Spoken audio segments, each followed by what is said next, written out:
हो को करने के लिए सलमान और करीना कपूर ने मना क्यों कर दिया था? क्या था इस फिल्म का बजट और बॉक्स ऑफिस कलेक्शन? क्या है इस फिल्म से जुड़ी वो तमाम बातें जो आप नहीं जानते होंगे, और क्या इस फिल्म का सीक्वल बनना चाहिए?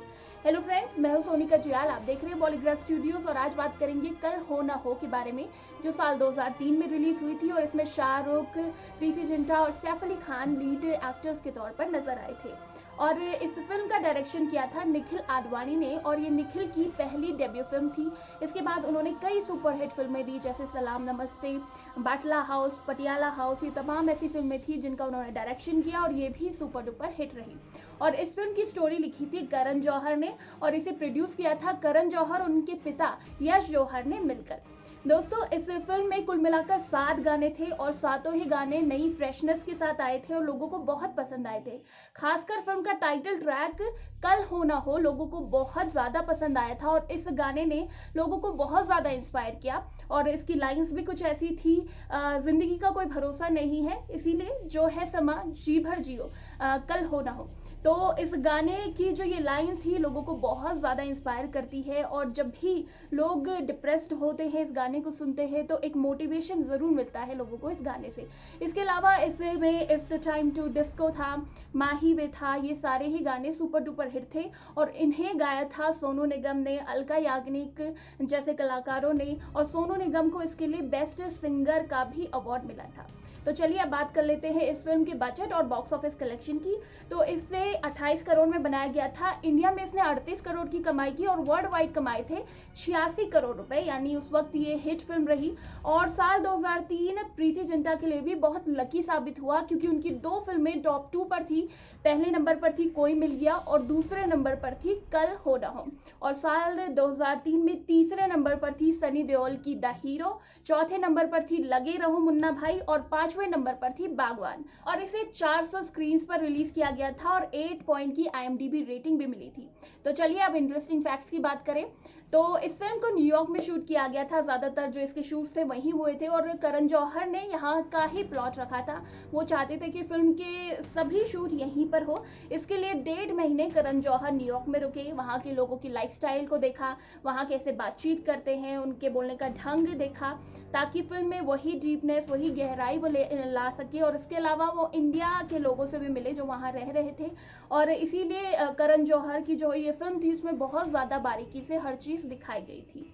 और इसके अलावा जो इस फिल्म का टाइटल था, पहले करण जौहर इसे कभी अलविदा ना कहना रखने वाले थे, लेकिन बाद में उन्होंने चेंज किया और सैफ और काजोल की एक फिल्म आई थी, उसका एक गाना था ऐसा मिलन कल हो ना हो, यहीं से फिर ये टाइटल उन्होंने रखा इस फिल्म का कल हो ना हो।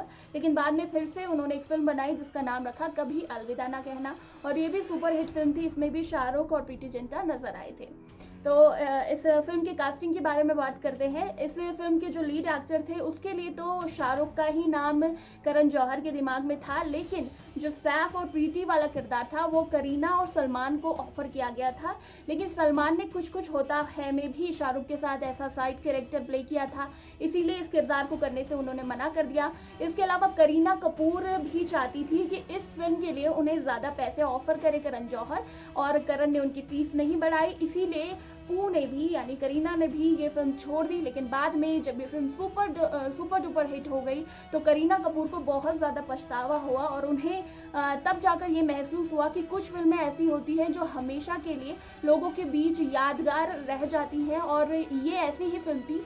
तो उस वक्त उन्होंने सोचा कि उन्हें पैसों को इग्नोर करना चाहिए था और इस फिल्म को जरूर करना चाहिए था। फ्रेंड्स, इस फिल्म की ज्यादातर शूटिंग मुंबई के फिल्मस्तान स्टूडियो में, न्यूयॉर्क में और कनाडा के टोरंटो में हुई थी। लेकिन करण जौहर चाहते थे कि पूरी फिल्म न्यूयॉर्क में ही शूट हो, लेकिन बजट कम था, इसीलिए टोरंटो में शूटिंग शुरू की गई और वहाँ बिल्कुल न्यूयॉर्क जैसा ही माहौल क्रिएट किया गया, वहाँ का डिजाइन ऐसा ही किया गया। लेकिन जब शूटिंग शुरू हुई तब करण जौहर को ये बिल्कुल पसंद नहीं आ रहा था क्योंकि उन्होंने न्यूयॉर्क के ही हिसाब से पूरी स्टोरी लिखी थी। इसीलिए टोरंटो में कुछ ही दिनों का शूट किया गया और वापस फिर पूरी टीम न्यूयॉर्क लौट गई।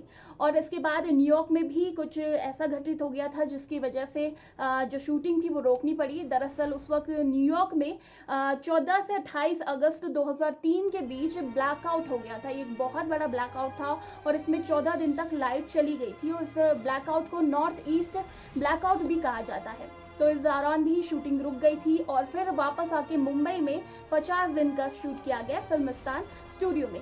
दोस्तों, इस फिल्म का जब शूटिंग शुरू हो रही थी 4 ही दिन शाहरुख खान ने शूट शुरू किया था, लेकिन उन्हें बैक इंजरी हो गई थी जिसकी वजह से उन्हें बहुत दर्द हो रहा था और शूटिंग रोकनी पड़ी। दरअसल ये बैक इंजरी उन्हें 2002 में उनकी फिल्म रिलीज हुई थी शक्ति, उसके दौरान हुई थी और वही दर्द उन्हें तब महसूस हो रहा था।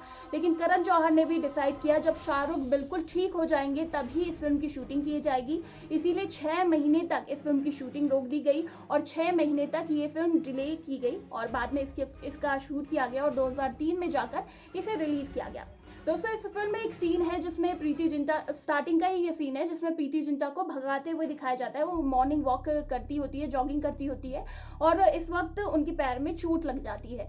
तो इसमें भी क्योंकि उनके पैर में चोट लग चुकी थी इसीलिए बॉडी डबल का इस्तेमाल किया गया और आप नोटिस भी कर सकते हैं कि प्रीति जिंटा का इसमें से बैक पोर्शन ही दिखाया गया था और जब भागते हुए वो चेयर पर बैठती है तब जाकर उनका फ्रंट फेस दिखाया गया था और भागते वक्त बिल्कुल भी उनके फेस को नहीं दिखाया गया था क्योंकि वो प्रीति जिंटा नहीं बल्कि उनकी बॉडी डबल थी। दोस्तों, इस फिल्म की एंडिंग पहले करण जौहर को बिल्कुल पसंद नहीं आ रही थी और वो चाहते थे कि अमन को लास्ट में ना मारा जाए। आपको याद हो कि अमन यानी शाहरुख खान फिल्म में आखिर में मर जाते हैं, वो कैंसर पेशेंट होते हैं और यही जो एंडिंग होती है वो बहुत ज्यादा इमोशनल होती है। जब भी हम इस एंडिंग को देखते हैं रोना जरूर आ जाता है और करण जौहर भी नहीं चाहते थे कि अमन लास्ट में मर जाए। लेकिन जो करण के पिता थे यश जौहर, उन्होंने करण को बताया कि अमन को लास्ट में मरना ही होगा, तभी जाकर इस फिल्म को बेस्ट एंडिंग मिलेगी। और जब फिल्म रिलीज हुई तब जाकर करण को भी एहसास हुआ कि यही इस फिल्म की बेस्ट एंडिंग थी। लेकिन शाहरुख ने कहा कि इस फिल्म की 2 एंडिंग शूट की गई थी, एक तो यही वाली और एक दूसरी जिसमें फिल्म अमन के मरने से पहले ही खत्म हो जाती है और ये एंडिंग करण जौहर ने स्पेशली शाहरुख खान के बच्चों के लिए शूट की थी ताकि वो इस फिल्म के साथ ये वाली एंडिंग देख सके और वो अपने पिता को मरता हुआ ना देखे, इसीलिए ये फिल्म उनके लिए स्पेशल इस फिल्म की ये एंडिंग शूट की गई थी। इसके अलावा इस फिल्म में जो गाना था प्रीटी वुमेन, ये एक अमेरिकन सिंगर ओ प्रीटी वुमेन के गाने से लिया गया था। ये जो प्रीटी वुमेन है इसे ओ हटा दिया गया था और इसके लिए करण जौहर ने इस गाने के राइट्स भी खरीदे थे। इसका एक कारण ये भी था राइट्स खरीदने का कि जब कभी खुशी कभी गम फिल्म आई थी उसमें जो पू का कैरेक्टर था, जब भी वो आती थी स्क्रीन पर तो उसके पीछे से एक बैकग्राउंड म्यूजिक बजता था, इट्स रेनिंग, और ये भी एक अमेरिकन गाना था जिसे करण जौहर ने जिसके कॉपीराइट नहीं खरीदे और बाद में क्लेम कर दिया गया उन पर। लेकिन बाद में दोनों के बीच सलाह हुई और इस प्रॉब्लम को सॉर्ट आउट कर दिया। इसीलिए करण जौहर को लगा कि बाद में ये दिक्कत ना आए, इसीलिए उन्होंने प्रीटी वुमेन के राइट्स पहले से ही खरीद लिए। दोस्तों, इसमें प्रीति जिंटा का किरदार पहले जया बच्चन से पहले नीतू सिंह को ऑफर किया गया था, लेकिन नीतू ने उस वक्त ये किरदार करने से मना कर दिया। तब जाकर जया बच्चन को ये किरदार ऑफर किया गया, लेकिन जया जी ने भी उस वक्त मना कर दिया था। लेकिन बाद में निखिल आडवाणी जो फिल्म के डायरेक्टर थे उन्होंने जया बच्चन को समझाया और उन्होंने कहा कि ये किरदार आपको जरूर करना चाहिए और इस फिल्म को मैं बिल्कुल गुलजार साहब की तर्ज पर डायरेक्ट करना चाहता हूँ। और जया बच्चन के फेवरेट डायरेक्टर में से एक थे गुलजार साहब। तब जाकर जया बच्चन ने ये फिल्म करने से हामी भरी और इस फिल्म में वो बहुत अच्छे से उन्होंने ये किरदार किया। प्रीति जिंटा के माँ के किरदार में वो बहुत अच्छी नजर आई थी। इससे पहले वो कभी खुशी कभी गम में भी माँ का रोल प्ले कर चुकी थी, इसीलिए जो ये माँ वाला किरदार था लोगों को बहुत पसंद आया था। इसके अलावा जो गुलजार साहब थे उनकी ही एक फिल्म थी आनंद, और कल हो ना हो कहीं ना कहीं आनंद का रीमेक भी कहा जाता है क्योंकि आनंद में भी कुछ ऐसे ही कहानी थी। राजेश खन्ना शाहरुख खान की तरह उन्होंने रोल प्ले किया था और सैफ अली खान वाला जो रोल था वो अमिताभ बच्चन के रोल जैसा था, तो कहीं ना कहीं आनंद का रीमेक भी कहा जाता है। इसके अलावा इस फिल्म को कुल मिलाकर 8 फिल्म फेयर अवार्ड मिले और 2 नेशनल अवार्ड मिले, यानी कि आप अंदाजा लगा सकते हैं कि ये फिल्म लोगों को कितनी पसंद आई थी और क्रिटिक्स ने भी इस फिल्म की बहुत तारीफें की थी और इस फिल्म का फैन बेस भी बहुत ज्यादा है। तभी से लोग चाहते हैं कि कल हो ना हो का सीक्वल जरूर आना चाहिए। तो दोस्तों, आपको क्या लगता है इस फिल्म के सीक्वल में आप किसे देखना चाहते हैं? क्या इस फिल्म के सीक्वल का आपको इंतजार है? ये फिल्म आपको कैसी लगी हमें जरूर कमेंट करके बताइए और किस फिल्म के बारे में जानना चाहते हैं ये भी बताइए ताकि अगली वीडियो मैं आपके लिए लेकर आ सकूं। और इसी तरह के दूसरे वीडियोस के लिए सब्सक्राइब करें हमारे चैनल बॉलीग्राफ स्टूडियोज को।